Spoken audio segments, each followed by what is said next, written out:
Tuesday of the second week of Advent. The first reading comes from Isaiah 40. Now Isaiah 40 begins a new part of the book of the prophet Isaiah. Chapters 1 to 39 were written by Isaiah the prophet, who prophesied around 730 BC.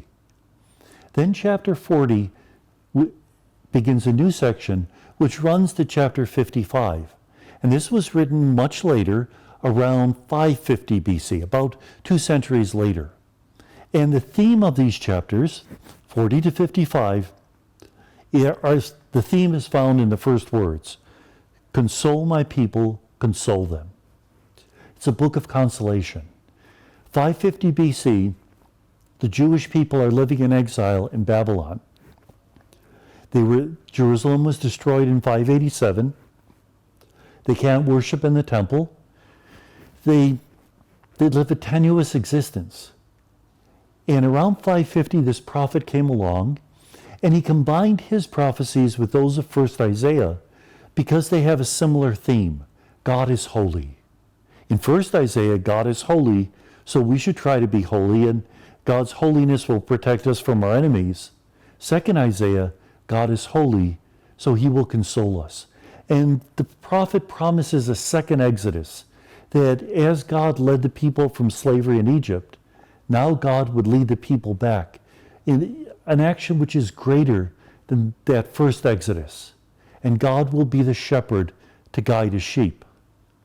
Well, that theme continues in the Gospel, Matthew 18, in which Jesus speaks about the fact that a shepherd had 100, one gets lost.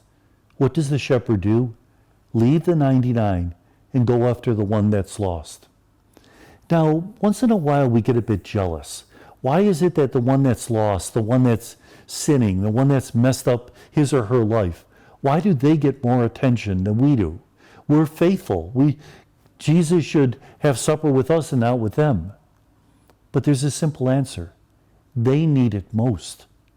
And so Jesus, as the physician of our souls, as the healer of our hearts, recognizes that maybe because of their brokenness, maybe brokenness that they inherited, maybe brokenness that they chose through their sinfulness, whatever it is, because of their brokenness, they need his love. And our attitude should be, I want to join in that love. The last thing I want to do is judge or condemn that person. I want to reach out. So the Advent question becomes, to whom have we reached out in these first weeks of Advent? And who will we invite into our hearts as we approach the celebration of Christmas? And may God bless us.